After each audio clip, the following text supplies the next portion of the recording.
I'm Mike Gitlin. I wanted to welcome you to another monthly edition of a Capital Ideas podcast that's focused on our portfolio managers and analysts. You're going to get to know the people behind the portfolios. What makes them unique? What are the lessons they've learned in their careers? They're going to share some ideas along the way, and I think you'll come out of this knowing a heck of a lot more about our portfolio managers and analysts. Carl Kawaja is our guest today. Carl's been at Capital Group for decades. He's been a portfolio manager in U.S. growth strategies and international equity strategies. Thank you for joining us. Appreciate it. Let's get into Capital Group. You have been at Capital Group 33 years, and we have a picture of you and a little bit of a surprise, and I'll show it to you, and then I also want to get a sense from you, why'd you join? Why'd you join Capital Group? Here's the picture. Oh, no. And you look a little bit like a movie star. So this is L.A. Or a guy on the run. One of the two. I'm not sure. Yeah, I look a little scared there. That looks like it's from like 1954 or something. But I think it must have been closer to 1991, which is when I joined. I have a funny sort of Capital story. I went away to study in London the fall of my second year of business school. I went to Columbia Business School because I've always loved living overseas and international things. And so I kind of missed the fall recruiting season, which is like the main time when you send in your resume and go to company presentations. But someone very kind in the placement office at the business school helped me arrange money management interviews because that's what I wanted to do. And when I came back, and there was this company on my calendar that I'd never heard of called Capital Group in Los Angeles, and honestly, it was a Sunday, Mike, and the meeting, the dinner with Capital Group to meet him was Monday, and I was kind of jamming, so I thought, maybe I'll give that dinner a miss. Yeah. One of my colleagues, a classmate at Columbia, he called me and he's like, look, you really should go to this Capital Group one. I think they're kind of an interesting firm. So I said, all right, I'll put on a jacket and tie and go. And I loved it. I thought it sounded amazing. And in addition, they said, you join this firm. We don't kind of tell you how to do what you need to do. We just tell you what we want, and we let you figure out how to do it. And that appealed to an entrepreneurial side of me, I think. And then they also said, everyone here, analysts and portfolio managers, they all invest money. They all manage money, and they're all evaluated on how they do. And that was unusual at the time. And I think the way we do it today is still unusual. Yeah, sure. And so then I came out here to L.A., loved it, loved all the people I met, and luckily ended up getting a job. So from your office, we have acquired a few things. So Carl is based in San Francisco, because I know you like to talk about early influencers. And what we have here is a bag from your grandmother's store. So in the world of early influencers, can you tell us a little bit about this? Sure, I'd be happy to. I'm glad that's one of the items that you chose. My grandmother was born on a little island in the Caribbean called St. Christopher. People call it St. Kitts. And my father was born there as well. And my grandmother operated a general store on the island that has my surname, Kawaja's. And my dad actually wrote that slogan for value and service, because my dad thought those are the two most important things that a store can offer. I guess he didn't realize that assortment was important too. If he had, maybe he would have started Amazon, because they obviously figured that out. Yeah, and when I was a child, I lived there in the Caribbean also, and I used to go into the store because my grandmother would help babysit me when I was 5 or 6 years old, and I still remember sitting in the store with her And it was an old-fashioned sort of store where the person who was in charge of the store, who was my grandmother, they would sit in one of those elevated positions to make sure people weren't, taking things from the shelves. And then you can kind of watch the store and have the flow of it. And I still remember that and, have very fond memories of my grandmother. I love that. So as an analyst, as you say, you're managing money right away. Yes. You come in, there's 3 or 6 months where you get acclimated at Capital Group. You conduct some research before you actually start investing in the portfolio, but you're an investor. You're not just rating stocks. That's right. And so for you, you started covering personal care companies, household products. Tell us a little bit about the beginning of Carl Kawaja as an investor, as an analyst. Well, I sort of think that what you cover in the beginning really influences you. It feels like the Stone Age now, and you and I have been in this business for a long time, but we didn't have stock quotes on our desk. We had a Quotron machine down the hall that we typed tickers into, and there wasn't all this incredible access to available information. So you wrote the companies and you asked them for a copy of their annual report, and they sent it to you in the mail, and then you read it. Right. And I used to go to the stores on the weekend. I would go to Stop and Shop and so on, grocery retailers, and I would walk through the shelves and I would write down the prices of the items. I had like a weekly check-in, and that's how I tried to check whether prices were going up or how inventory was moving and so on. Honestly, I don't know if that generated any huge insights for me, but it grounded me. I like being able to, and sometimes it's not a physical thing, but I kind of like being able to touch and feel things. Like if I invest in a car company, I want to see the car. If I invest in a retailer, I want to go to the store and see what it feels like. And it influenced me in that way. And it also influenced me, I was very lucky, because that's generally speaking, those are wonderful companies that have been around a long time. And Warren Buffett, I think, has this saying, those who finish first must first finish. And companies like Clorox and Procter & Gamble and Colgate-Palmolive and Unilever, they've been around 100 years. They're great brands, and to my knowledge, no one has come up with a better solution than bleach for making clothes white, and I doubt that they will.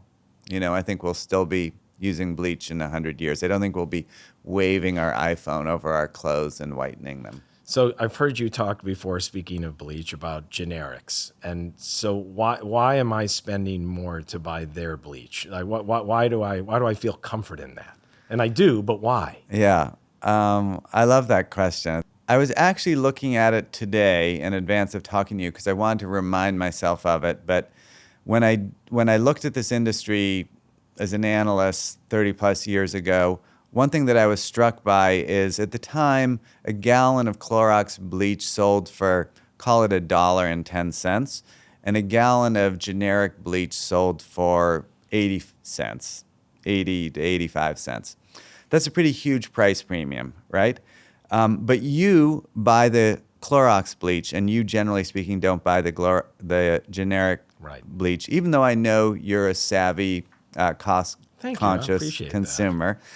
The generic bleach and the Clorox bleach are both 5.9% sodium hypochlorite and water. That's what bleach is. They are chemically completely and utterly identical to each other. They are the exact same thing. And bleach doesn't harm you. There's nothing dangerous about generic bleach. But the reason people don't buy it is because Clorox has invested a ton of energy in convincing you that their bleach is safer.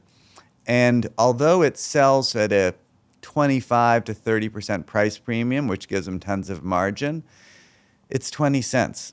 And so I just told you this story, and maybe some people on the podcast have listened to this story, and you'll maybe remember it, and you'll go to the store this weekend, and you'll have to pick up some bleach. You'll see the Albertsons bleach right next to the Clorox bleach. And we'll still buy the Clorox. Yeah, and you'll kind of be like, oh, I should take the Albertsons. And you might even put it in your cart, and then you'd be like, what am I doing? I don't really it's 25 trust. cents. Like, right? I'm going to get a bleach that doesn't ruin my clothes because you use it on a shirt that has great value to you, and you don't want to damage the shirt. So speaking of analysts, you're a great mentor of them. So now that you've had 33 years here and you started as an analyst, what do you tell analysts? Analysts come in, they may, whatever their age is, they may or may not be willing to be investors right away, and they'll make mistakes. So how do you give them the confidence to show their conviction, express it in the portfolio, be willing to make mistakes, and do that so early in their career as investors? What do you tell them? One thing I tell them that I try to do that I think you and I do with each other is, it's not that I tell them, I try to joke around and loosen it up a little bit. One of our colleagues, Andras Razen, is credited with this, although like any great quote, it has a million parents. He likes to say, humor is the lubricant for investment success. And I think what that means to me is that there's a certain looseness that is intrinsic to good investment decisions. Because in 2004, when Google went public at a $34 billion valuation as opposed to its trillion-plus valuation now, did anyone know that it was going to be a $1 trillion market cap? Of course not. You had to take a little bit of risk, Right. And you had to be a little loose, and you had to believe.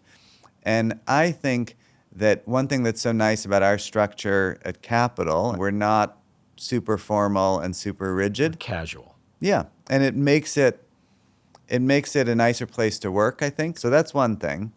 Another thing, and this is something that I encourage every analyst to do, not everyone listens to me, but every new analyst who starts in the investment group that I'm in, I send a copy of my favorite book. And it's a book called The Visual Display of Quantitative Information by Edward Tufte. Mm-hmm. And that sounds like a pretty nerdy, dorky book. And I was going to let you say that. Sorry, I'm sure you're not rushing out to buy it. Yeah. But it is this brilliant book by this professor who was at Yale. And it's about displaying quantitative information in a way that is visually compelling. And, you can kind of twist any chart to look like anything you want, like change the y-axis or make it a log scale or do things. You can kind of manipulate things. Mm-hmm. And what he does is he says, here's how to show truth. Here's how to really convey the truth of something. And he has a lot of techniques for doing it. And in a way, Mike, I feel like our investment job is looking for truth. Like, what is truth? Does a Tesla car last a long time? And does it perform well? And is it a good experience for the owner? If you can determine the truth of that, then you can make a good investment conclusion. And you remember when Teslas first came out, everyone was like, oh, after 18 months, the battery dies. The car doesn't work anymore. That was not truth. If you knew that that was not truth, that might lead you to a good investment conclusion. Or people said they have no resale value. Also ended up not being true. People are very happy to buy them. So making it a casual environment, Carl shared with me a note that was sent around to his investment unit today. And without getting into specifics, it talked about being that casual feel with each other and being loose and bringing humor into the conversation. Look, we'll always make professional investment decisions, but people make mistakes. Yeah. People buy a stock that goes down a lot, recommend a stock to others that goes down a lot. What's one of your mistakes that you made in your past? How'd you deal with it? Who told you, you know what, Carl, it's just fine. We'll keep moving forward. Tell us a story about that. One of our strongest investors used to say that he'd had more one-way bungee jumps than anyone else, which is another way of kind of de-escalating the fear around it. Actually, this relates to a consumer products company as well. Despite what I said to you about bleach and my belief in it and all that, one of my recommendations earlier in my career was a private label diaper company called Paragon Trade Brands. And diapers are different from bleach because you only buy bleach a few times a year. You might buy 3 gallons of bleach in a year, so you spend $5. Diapers, as you and I know, because we've had young kids, when you can go through 6 diapers a day, and sometimes you can go through 16 diapers a day, and so the cost of diapers, you could spend $1,000 on diapers in a year. It's material, and you have 3 kids, and it's a material expense. So I thought, the argument for private label diapers that are just identical to branded diapers is great. Turns out it wasn't. Didn't work like Yeah, that. turns out I didn't understand the truth. Turned out that Pampers and Huggies would innovate in ways that the private label diaper company couldn't keep up with. And basically, when you go to buy diapers and you see the private label that looks just like the Pampers and it's 20% cheaper, you'd be like, yay, I'm going to grab the private label. But if the Pampers says, we've got special comfort trim on the legs that, keeps your baby comfortable, then you're like, well, I'm a good parent. I guess I should get that comfortable I'm one. I'll pay that premium. I'll pay to that have little my premium for newborn my be a little more comfortable. my baby to be comfortable. So I was wrong on that. And then the company had a lawsuit. Procter & Gamble sued them, and I thought that Procter & Gamble would not prevail. So I had poor intelligence, and unfortunately the company filed for bankruptcy. And it did so suddenly when they lost the suit. It did so suddenly when I was on my summer vacation in rural Montana. And so somehow I found out about it, and I borrowed somebody's pickup truck, and I drove to a payphone, the nearest payphone. This was pre-cell phone days. And I called the portfolio manager, Bill Grimsley, and I said, Bill, I'm so sorry, but I've gotten this one wrong, and it's down 80%. But I think the right thing to do is to sell it today and to put our shares in for sale. And sorry, I know I'm saying, I should say those are rough numbers. Ish, Yeah. From memory, something like that, a very dramatic decline. And Bill said to me, how's your vacation? Yeah. Like, how are you guys doing? Are you having a nice time? Is the weather nice there? And I said, yes, it is, but I'm really concerned about this thing. And he said, well, I suspect your analysis is right. It's unfortunate that this one didn't work out. To warn you, there will be others like this in your career, and it's okay to do them. Go have fun on your vacation. I'll follow up with trading and make sure we handle the sale of this, and I'll see you next week. Gives me a good sense why you're here 30 years later and sharing that same message with others. I love that. All investors have winners and losers, right? As we've talked about a million times. Yeah. But at the margin, you invest in companies that do better, not worse. So tell me, if you had in a humble capital group way, what's your edge? What's your process that's repeatable? There's table stakes for everyone in investing. You need to be somewhat numerate and hardworking and diligent and honest and so on. For me, I think probably one thing that I think might possibly differentiate me is I think I'm good at making connections across a lot of different people and disparate fields.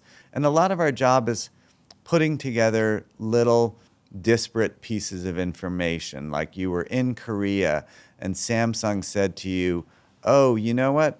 We're using this software that this Israeli company makes, and it's really helping us. Right. And then you go see the Israeli company, and although you were visiting Samsung in Korea, you end up buying a software company in Israel.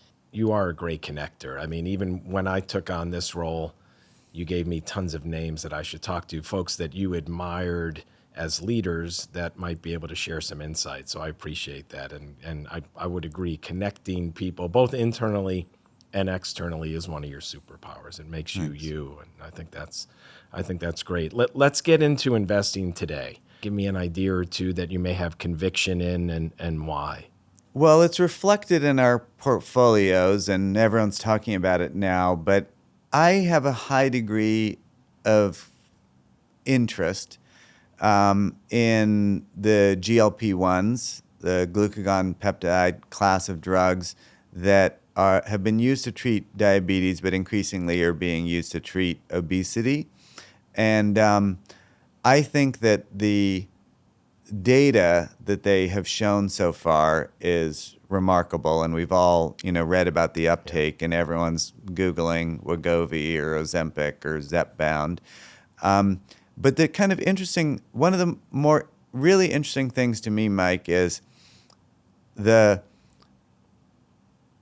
idea that these drugs work for obesity is now largely recognized. There's still some skeptics, but I think that battle to some extent has been won, and that is very powerful, right?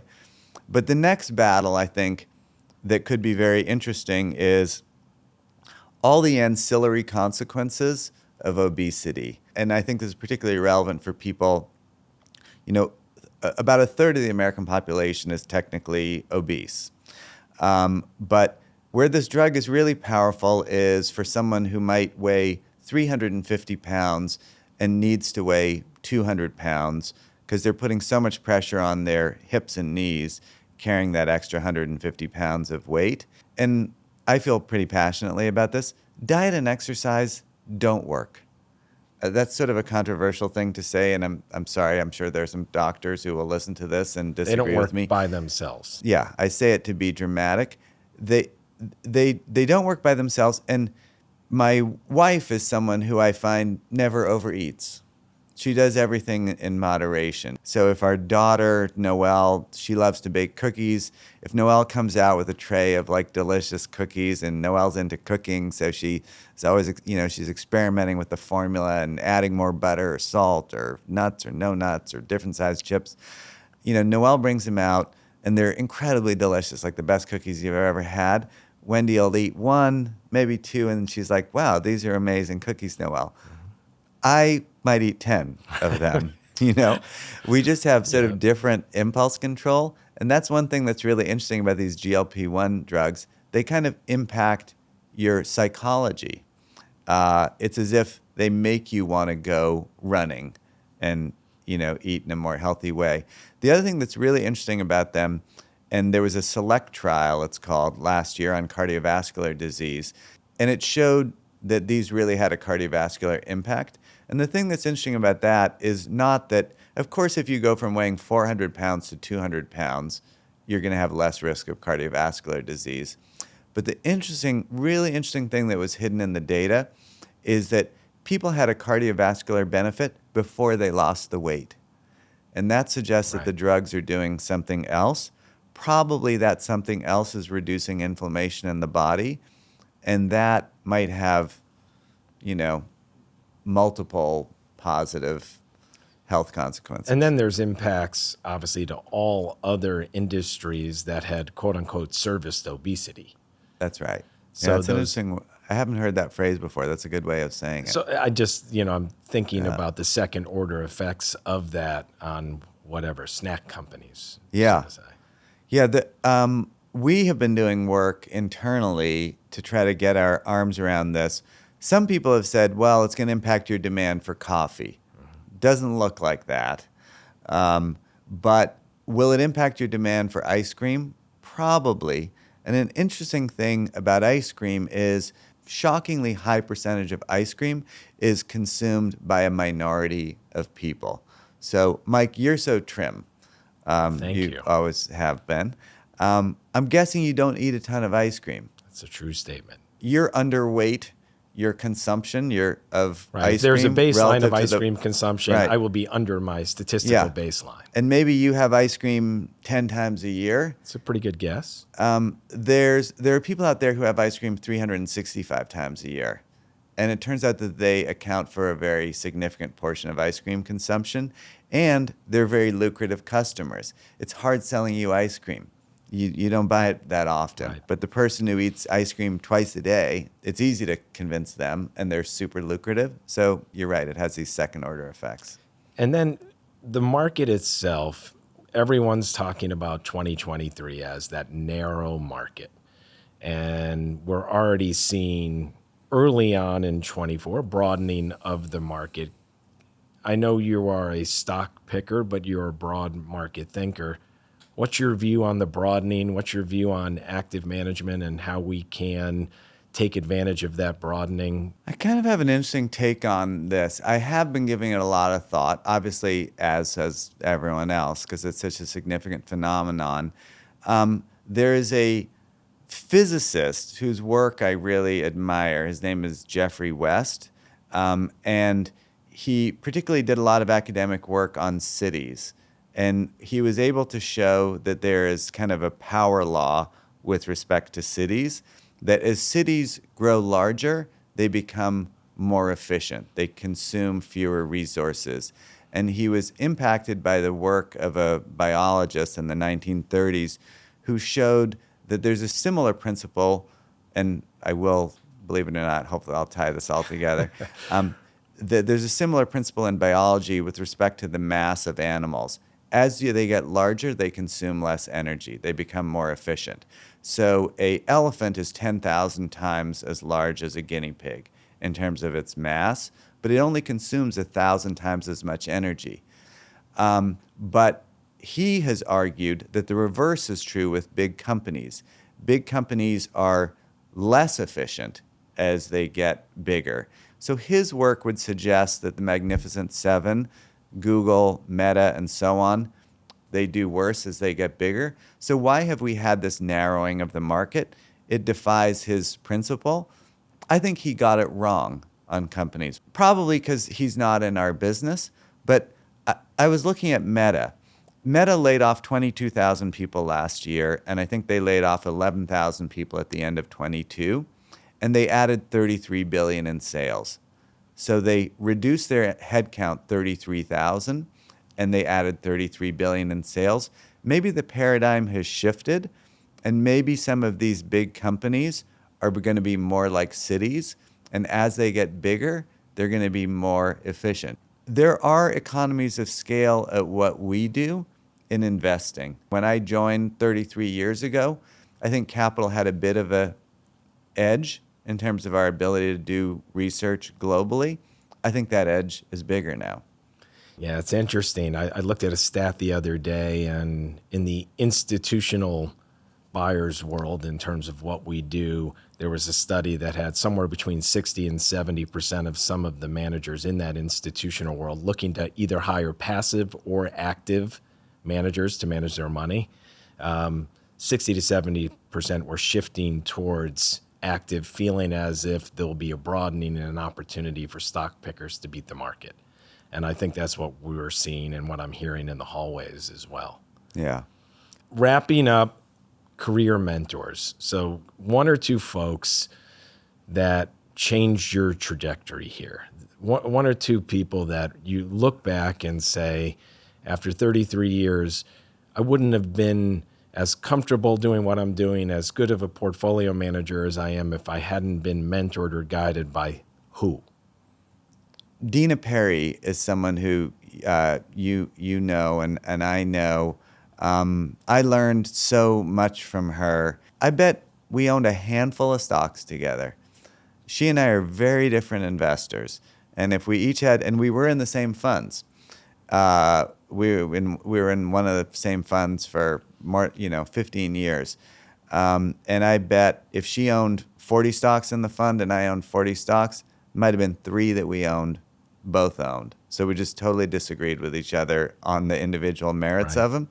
She did well as a manager in the fund, and it was a good period for me also.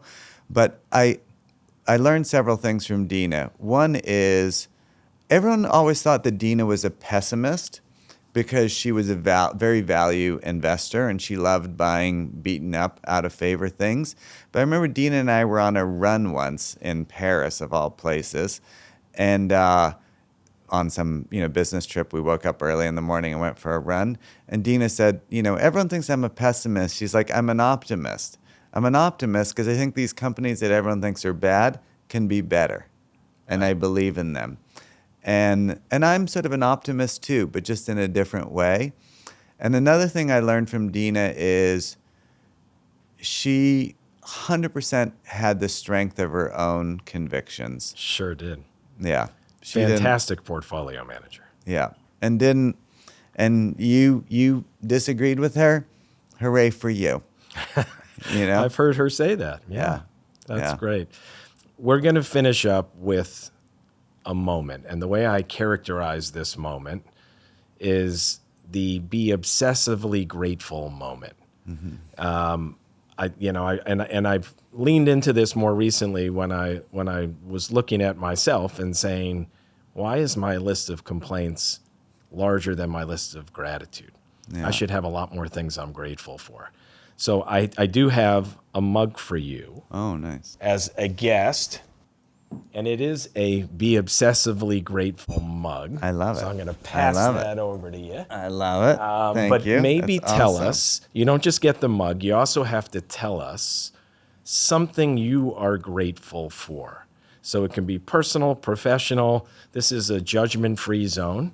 But what is Carl Kawaja grateful for? Well, thank you very much for the mug. I'm grateful for it. And I agree with you. I think it is so good to express gratitude and revel in gratitude. I think it just makes you happier. Of course, I'm grateful for the standard things that we all are. Family, health, parents, so on. I am incredibly grateful to live in America and to live in California and to live in San Francisco where I do. And I'm Canadian by birth, but grew up in the Caribbean and in Scandinavia and overseas. And I realize there are nuanced views and there are many things that could be better and lots of problems to be fixed. But I am very grateful to live in this amazing country and to live in this fantastic state and to live. And a lot of people are very down on San Francisco right now. Right. I wake up every day, and look out the window and think, good heavens, am I lucky to live here? And as you said, you are an optimist, which is great because you can be grateful for whatever you want. And I appreciate that. I appreciate you being on the show. Thanks, Mike. Thank you all for spending time with Carl Kawaja, a great storyteller and investor and friend. And I'd ask you to follow us on YouTube or whatever your favorite podcast platform is. And we'll see you again next time. Thank you.